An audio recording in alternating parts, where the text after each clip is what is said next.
Jabalpur collector Deepak Saxena ने बुधवार को निजी स्कूल प्रबंधक और अभिभावकों की बैठक आयोजित की गई, जिसमें अभिभावकों ने बताया कि निजी स्कूलों की मनमानी के चलते बच्चों के माता पिता को अधिक फीस चुकानी पड़ रही है।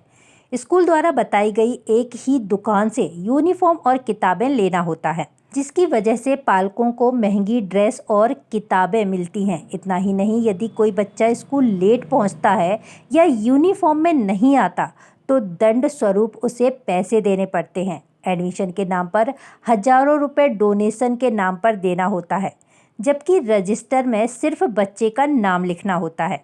लेकिन स्कूल प्रबंधन 20 से 30 हजार रुपये वसूल लेते हैं। एक ब्रांच से दूसरी ब्रांच में बच्चे को शिफ्ट करने के लिए फीस देनी होती है। हैरत करने वाली बात यह है कि स्कूल द्वारा सरकार को कोई भी टैक्स नहीं दिया जाता। निजी स्कूलों की लूट की वजह से पालकों की गाढ़ी कमाई स्कूलों को देना पड़ती है। कलेक्टर दीपक सक्सेना ने सभी अभिभावकों की शिकायत सुनने के बाद निजी स्कूलों की फीस पर लगाम कसने के लिए भरोसा दिलाया गया।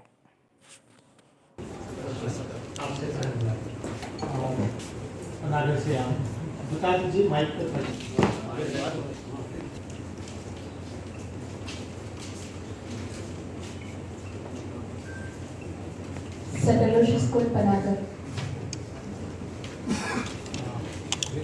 क्लासेस हैं उसमें और कुल कितने बच्चे हैं? फीस को ही लेके थी। एक तो एडमिशन का हमारा बच्चा ब्रांच से दूसरे ब्रांच में गया तो उसकी एडमिशन फीस लिया गया, वो थोड़ा सा था। और बस का था कि बच्चा 10 ही महीना जा रहा है मगर उसको फीस 11 महीने की देनी पड़ेगी। बुक्स लेने के लिए भी किसी एक दुकान कोई जी, राधिका को बुक्स के और ड्रेस के लिए नोवेल्टी वाले स्कूल द्वारा बोला जाता है कि स्कूल वालों के जब हम पेरेंट्स टीचर मीटिंग में जाते हैं रिजल्ट लेने तो देते हैं कि आपको यहीं पे मिले। हम लोग इस डर से भी ले लेते हैं कि हमारे बच्चों का नुकसान ना हो। पता चला हम दूसरी कॉपी बुक ले गए, पढ़ाई दूसरी हो रही है तो खर्चा तो इस। आज यहाँ पर जो बैठक हो रही कलेक्टर साहब के समक्ष पर, वहाँ पर ज़्यादातर प्राइवेट स्कूल्स के प्रबंधक आए हुए हैं और उसके समक्ष पेरेंट्स अपनी समस्याओं को बता रहे हैं। मगर मैं सुन रहा था सारी बातें, सभी लोग अपने अपने बिजनेस के पूरा परफॉर्मा बता रहे हैं कि बहुत अच्छे से बिजनेस चला रहे हैं, मगर कहीं पर बच्चों के एजुकेशन को लेकर फोकस, कहीं पर कोई नीतियों का उल्लेख नहीं हो रहा है। और कलेक्टर साहब ने भी पेरेंट्स को खुला ऑफ़र दिया कि आप सरकारी स्कूलों में आइए, मगर अच्छे भविष्य की गुंजाइश में सारे पेरेंट्स अपने बच्चों को प्राइवेट में डालने का प्रयास करें, क्योंकि हम देखते हैं कि सरकारी स्कूलों का भी शिक्षा व्यवस्था एकदम ढर्रे खाते पे चली गई। कोई भी अधिकारी, यहाँ तक कि कलेक्टर साहब के बच्चे सरकारी स्कूल में नहीं पढ़ रहे हैं। अगर वो पढ़ेंगे, तहसीलदार कलेक्टर के बच्चे सरकारी स्कूल में पढ़े, तो अपने आप उसकी व्यवस्था बहुत अच्छी हो सकती है और सारी दुकानें, ये प्राइवेट स्कूलों की सारी दुकानें बंद हो जाएंगी। तो मैं यही कहूँगा कि ज़्यादा से ज़्यादा पेरेंट्स की सुविधाओं को ध्यान में रखें, बच्चों की पढ़ाई को ध्यान में रखें। एडमिशन फ़ीस के बारे में बता रहे हैं, मुझे आज तक ये नहीं समझ में आया कि एडमिशन के नाम पे 25,000 20,000 क्यों लिए। सिर्फ नाम ही तो लिखा जाता है ना, नाम लिखा गया और 20,000 लिया गया। ये क्या है? एडमिशन फ़ीस के नाम पर क्या है?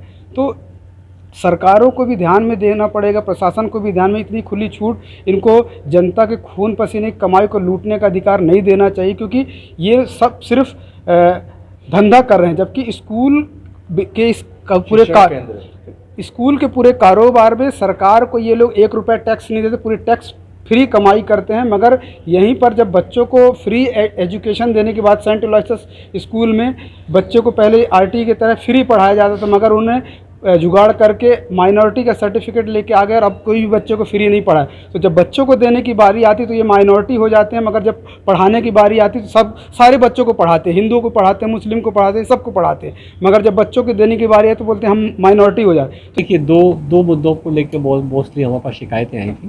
पहली शिकायत फ़ीस को लेकर थी कि फ़ीस का जो स्ट्रक्चर है बार बार चेंज किया जाता है और जो उससे ज़्यादा फ़ीस ली जाती है।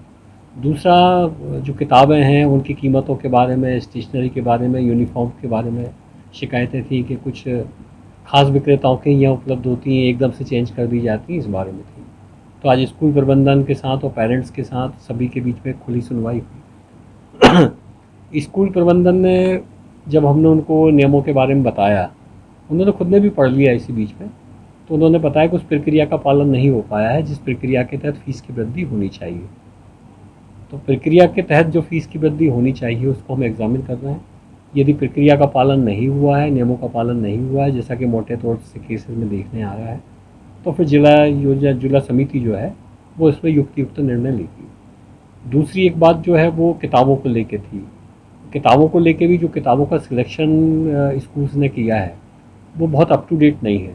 ये हमने उनको बताया कि हमारी उनके बारे में फाइंडिंग्स क्या है जांच के बाद, और हमने अपेक्षा की है कि अगले शिक्षण सत्र के लिए जब वो इन चीज़ों पर विचार करेंगे तो ख़ास तौर से किताबों को चूज़ करने में, किताबों के कंटेंट के बारे में, किताबों की कीमत के बारे में और किताबों की उपलब्धता के बारे में, इन तीनों चीज़ों पर विचार करेंगे। मुझे उम्मीद है कि जो स्कूल का जो प्रबंधन है वो आज जो पेरेंट्स ने जो शिकायतें दी हैं और जिस तरह का प्रशासन ने उनको एडवाइस दी है, हमारी जांच में जो फाइंडिंग्स आई हैं उन फाइंडिंग्स के बारे में हमने जो उनको बताया है उसके मुताबिक अपने पूरे कार्यप्रणाली में चेंज करेंगे। देखिए, मैं आपको बता दूं, इस कारोबार पर रोक लगाना बहुत आसान है। इस कारोबार जो पनपा है केवल मोनोपोली की वजह से पनपा है। मोनोपोली इसी तरीके से बनी कि वो लास्ट मोमेंट तक जो है खोलते नहीं है कि कौन सी किताबें चलाने वाले हैं, कौन सी स्टेशनरी चलाने वाले हैं, कौन सी यूनिफॉर्म चलाने वाले हैं। यदि इसको समय पर ओपन कर दिया जाए, जैसे कि हम इस साल कोशिश कर रहे हैं कि अक्टूबर के महीने में ही ये पूरा ओपन हो जाए और 4-6 महीने का समय जो है विक्रेताओं को मिल जाए कि वो उसको कलेक्ट कर सकें, फिर एक प्रतिस्पर्धी मार्केट लगा के जिसको हम पुस्तक मेला का नाम दे रहे हैं उसमें यदि इसको सेल काउंटर्स बना दी जाए तो इसको बहुत आसानी से इसको रोका जा सकता है। कराया जाएगा ये देखिए, आज जो फीस जो हमारे हिसाब से जो एक्स्ट्रा फीस ली गई है, जो नियमों के अनुसार नहीं ली गई है, उस सारी चीज़ का हमने आज स्कूलों के जो मैनेजमेंट हैं उनके सामने, प्रबंधन के सामने पूछताछ की है। आपने देखा भी, हमने उनसे पूछा भी कि भाई आपने क्या इन चीज़ों को देखा, आपने क्यों बढ़ाया। उन्होंने अपने जो तर्क रखे उन तर्कों पे भी हमने विचार किया है। अभी हम एक मौका पेरेंट्स को और दे रहे हैं कि चूँकि जो ट्रांसपेरेंसी होना चाहिए फ़ीस के स्ट्रक्चर में कि किस क्लास की फ़ीस पिछले साल कितनी थी, इस साल कितनी है और क्यों बढ़ाई गई है, उसमें जो अंतर है प्रतिशत के हिसाब से वो हम अभी खोलने जा रहे हैं, वेबसाइट पर उसको पब्लिश करेंगे। उसमें मुझे संभावना है, जैसे कुछ लोग बता रहे हैं कि हो सकता है स्कूल ने हमको जो जानकारी दी हो वो सही नहीं है, उसमें यदि कुछ गड़बड़ी निकलेगी तो उसको भी ठीक करेंगे। और जो फ़ीस का स्ट्रक्चर है वो फ़ीस का स्ट्रक्चर नियमों के मुताबिक होना चाहिए, ये सुनिश्चित करेंगे। नियमों में ये भी प्रावधान है कि यदि आपने अनियमित तरीके से फ़ीस ली है तो वो फ़ीस का प्रतिदाय आपको वापस पेरेंट्स को करना पड़ेगा। गलत फ़ीस ली उस पर पेनल्टी भी आपको देना पड़ेगी। जिला समिति का जो निर्णय होता है, जिला समिति के निर्णय पर वो अपील कर सकते हैं राज्य समिति को। ये जानकारी भी हमने उनको दी। देखिए, ये वाला जो किताबें सिलेबस में इनके शामिल हैं, उन किताबों की जब हमने दुकानों पर जाके जांच की और इस बात को जांचा कि भाई ये किताबें वास्तव में जो अच्छे पब्लिशर्स हैं उनकी हैं कि नहीं है, तो ISBN नंबर एक जरिया होता है जिसके माध्यम से किताबें प्रिंट होती हैं। वो जब हमने उसके पोर्टल पर जाके जांच की तो अधिकांश, मतलब आप मान के चल लीजिए कि करीब 85% से ज़्यादा किताबें जो हैं हमको फर्जी ISBN वाली मिली हैं। और हम अभी स्कूल प्रबंधन के साथ ही पूछताछ कर रहे हैं। आज भी मैंने पूछा था लोगों से कि भाई आपने किस बेसिस पे ये किताबें सिलेक्ट की हैं। कुछ स्कूलों ने हमको डॉक्यूमेंट्स दिए हैं कि हमने इस बेसिस पे किताबें सिलेक्ट की हैं, पर उससे हम सहमत नहीं। आज की मीटिंग्स में जो उन्होंने डॉक्यूमेंट प्रस्तुत किए हैं उससे हम सहमत नहीं। मतलब वो हमारा इस बात को लेकर शांत नहीं कर पाया कि इन्होंने क्यों ही इसको चूज़ किया है। तो जाहिर है कि अभी इसकी इंक्वायरी और चलेगी। अभी हम प्रकाशकों से भी बात करेंगे, जो बीच के मीडिएटर हैं उनके साथ भी बात करेंगे और इस बात के गोरख धंधे को समझेंगे कि भाई ये किताबें पर्टिकुलर किसी निहित स्वार्थ के लिए नहीं चूज़ की गई थी, कोई क्रिमिनल कॉन्स्पिरेसी के तहत तो नहीं चूज़ की गई थी।